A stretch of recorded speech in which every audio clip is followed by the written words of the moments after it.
امریکی صدر ٹرمپ نے کہا ہے کہ ہمارا معاہدہ ابھی مکمل طور پر طے نہیں ہوا۔ ہمارا معاہدہ اوباما کے معاہدے کے بالکل برعکس ہوگا۔ ہمارے معاہدے کو ابھی تک کسی نے دیکھا نہیں، نہ ہی کوئی جانتا ہے کہ اس معاہدے میں کیا ہے۔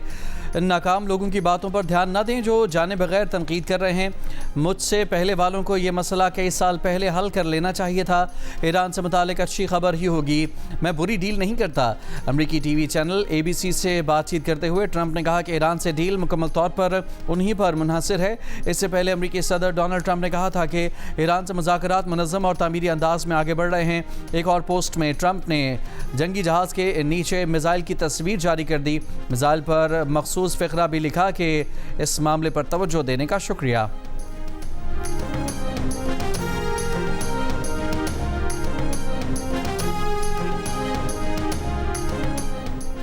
امریکی میڈیا نے دعویٰ کیا ہے کہ ایران اور امریکہ کے مذاکرات کار معاہدے کے وسیع اصولوں پر متفق ہو چکے ہیں۔ امریکہ سمجھتا ہے کہ ایرانی سپریم لیڈر آیت اللہ مجتبی خامنائی نے معاہدے کے خد و خال کی منظوری بھی دے دی ہے۔ کسی بھی چیز پر دستخط ہونے سے پہلے حتمی معاہدہ طے ہونا باقی ہے۔ دوسری جانب وائٹ ہاؤس عہدیدار کا کہنا ہے کہ ایران کے ساتھ جنگ ختم کرنے کا معاملہ فوری طور پر ہونے کا امکان نہیں ہے۔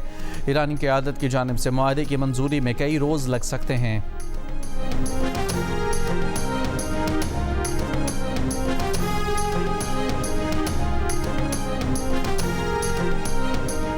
ایران کے صدر مسعود پزشکیان نے کہا ہے کہ دنیا کو یقین دلانے کے لیے تیار ہیں کہ جوہری ہتھیار حاصل کرنے کے خواہاں نہیں۔ ہمارا مذاکراتی وفد اپنے ملک کی عزت اور وقار پر کوئی سمجھوتا نہیں کرے گا۔ امریکی صدر ڈونلڈ ٹرمپ نے مسعود پزشکیان کے اس بیان پر مشتمل سوشل میڈیا کی ایک پوسٹ بھی شیئر کر دی۔ اسرائیلی وزیر اعظم نیتن یاہو نے دعویٰ کیا ہے کہ صدر ٹرمپ اس بات پر متفق ہیں کہ ممکنہ ایران ڈیل میں جوہری خطرے کو ختم کرنا شامل ہوگا۔ اس مقصد کے لیے ایران کی جوہری افزودگی تنصیبات کو ختم اور افزودہ جوہری مواد کو ایران سے باہر منتقل کرنا ہوگا۔ ٹرمپ نے لبنان سمیت تمام محاذوں پر خطرات کے اسرائیل کے دفاع کے حق کا اعادہ کیا۔ وزیر اعظم شہباز شریف کی چینی سرمایہ کاروں کو پاکستان میں سرمایہ کاری کی دعوت۔ پاکستان اور چین کی کمپنیوں کے درمیان $7 ارب سے زائد کے معاہدوں MOUs پر دستخط۔ ہانگزو میں چینی کاروباری شخصیات سے خطاب میں کہا کہ کراچی میں 6000 ایکڑ پر عالمی معیار کا خصوصی اقتصادی زون بنایا ہے جہاں سرمایہ کاروں کو خصوصی سہولیات ملیں گی۔ پاکستان جلد خطے میں ترقی کے سفر میں چین کا ہم قدم ہوگا۔ پاکستان کو قرضے نہیں، مہارت اور سرمایہ کاری چاہیے۔ چمن پھاٹک دھماکے میں شہادتوں کی تعداد 14 ہو گئی۔ وزیر اعلیٰ بلوچستان کے معاون شاہد رند کی تصدیق۔ شہداء میں FC کے 3 جوان جبکہ زخمیوں میں خواتین اور بچے بھی شامل۔ PTI کے سینئر رہنما اور سابق گورنر شاہ فرمان نے کہا ہے کہ پارٹی نے عرفان سلیم کو سینٹ ٹکٹ دیا۔ کس کے کہنے پر سجاد محمد نے اپنے کاغذات نامزدگی واپس نہیں لیے؟ کس نے پارٹی پالیسی کے خلاف سجاد کو کامیاب کرانے کی ذمہ داری لی؟ یہ کون سا ٹولہ ہے جو نہ پارٹی ڈسپلن مانتا ہے نہ بانی PTI کا فیصلہ؟ ڈیرہ اسماعیل خان کے علاقے کراچی کے گاؤں اٹل شریف میں نامعلوم ملزمان کی فائرنگ سے 4 افراد جاں بحق ہو گئے۔ پولیس کا کہنا ہے کہ جاں بحق افراد مقامی امن کمیٹی کے ارکان تھے۔ حملہ آور امن کمیٹی کے ایک رکن کو اغوا کر کے ساتھ لے گئے۔ علیمہ خان نے بیرسٹر گوہر اور سہیل آفریدی پر بغیر بتائے محسن نقوی سے ملاقات کا الزام لگا دیا۔ کہا بیرسٹر گوہر اور سہیل آفریدی نے ہمارے خاندان کو بتائے بغیر محسن نقوی سے ملاقات کی۔ ملاقات میں خاندان کا کوئی بھی رکن موجود نہیں تھا۔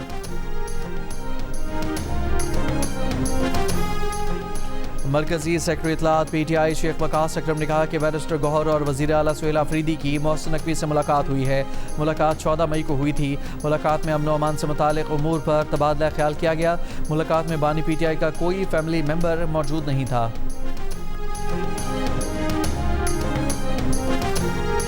گجرانوالہ کے علاقے ٹبہ محمد نگر میں معمولی جھگڑے پر خاتون قتل۔ خاتون کے بھائی کی مدعیت میں دیور، سسر، ساس سمیت 5 افراد کے خلاف مقدمہ درج۔ 3 ملزمان گرفتار۔ پولیس کے مطابق خاتون کے 4 بچے ہیں۔ شوہر بیرون ملک ہے۔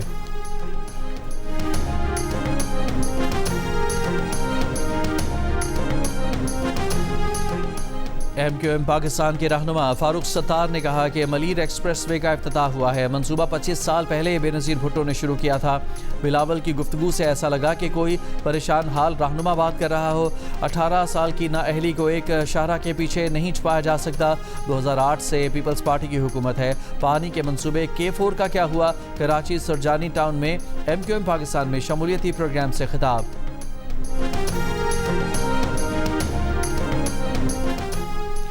پیپلز پارٹی سندھ کے جنرل سیکرٹری وقار مہدی نے کہا کہ حکومت کراچی کے عوام کی خدمت کرتی ہے تو ایم کیو ایم کے تن بدن میں آگ لگ جاتی ہے۔ پی پی حکومت نے 17 سالوں میں کراچی میں اربوں روپے کے ترقیاتی منصوبے مکمل کیے۔ ایم کیو ایم نے اپنے اقتدار کے ادوار میں کراچی کی کوئی قابل ذکر خدمت نہیں کی۔ ایم کیو ایم کے 3 میئرز رہے مگر کراچی کے عوام کو کچھ ڈیلیور نہیں کیا۔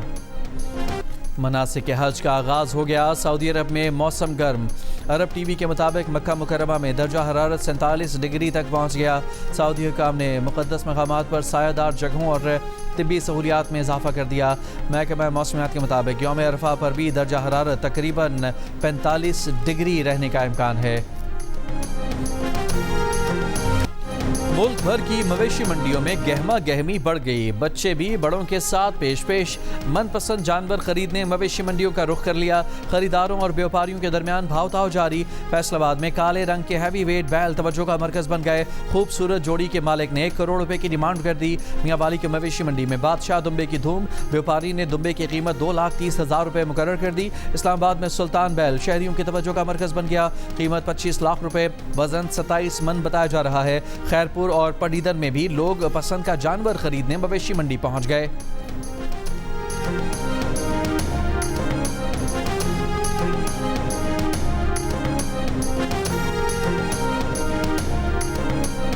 مناسک حج کا آغاز ہو گیا۔ عازمین حج خیموں کے شہر منا پہنچنا شروع۔ منا پہنچنے کا یہ عمل آج دوپہر تک جاری رہے گا۔ عازمین پیر کی رات منا میں قیام کریں گے۔ عازمین منگل 9 ذی الحج کو حج کے رکن اعظم وقوف عرفہ کے لیے منا سے عرفات روانہ ہوں گے۔ منا اور عرفات میں موسم شدید گرم۔ محکمہ موسمیات کے مطابق یوم عرفہ پر بھی درجہ حرارت تقریباً 45 ڈگری رہنے کا امکان ہے۔ سعودی حکام نے مقدس مقامات پر سایہ دار جگہوں، مسٹ فین اور طبی سہولیات میں اضافہ کر دیا۔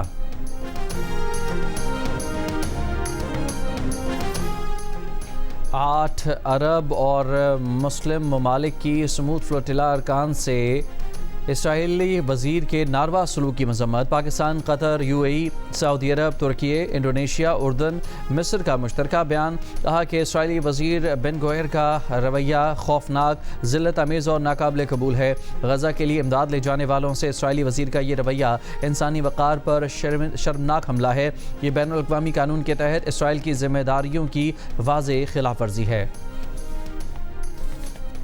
فرانس نے اسرائیلی وزیر بن گوئر پر فرانس میں داخلے پر پابندی لگا دی۔ فرانسیسی وزیر خارجہ نے کہا کہ غزہ فلوٹیلا کارکنان سے ناروا سلوک پر اسرائیلی وزیر پر پابندی لگائی ہے۔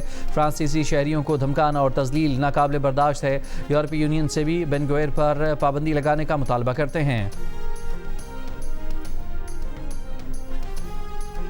اور امریکی وزیر خارجہ مارکو روبیو نے کہا ہے کہ امریکہ لبنان کی جائز حکومت کے ساتھ مضبوطی سے کھڑا ہے۔ لبنان اپنی عملداری بحال اور اپنے عوام کے لیے بہتر مستقبل تعمیر کرے۔ حزب اللہ کی تشدد اور حکومت گرانی کی دھمکیاں کامیاب نہیں ہونے دی جائیں گی۔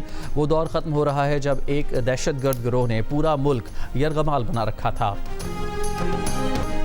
اور اس ہفتے نارتھ امریکن باکس آفس پر Star Wars, the Mandalorian and Grogu کا راج 98 کروڑ ڈالر سے زائد سمیٹ کر پہلے نمبر پر۔ دوسرے نمبر پر obsession کا جنون 52 کروڑ ڈالر بیگ میں ڈال کر بینا تھما، اور مائیکل 31 کروڑ ڈالر سے زائد کما کر تیسرے نمبر پر۔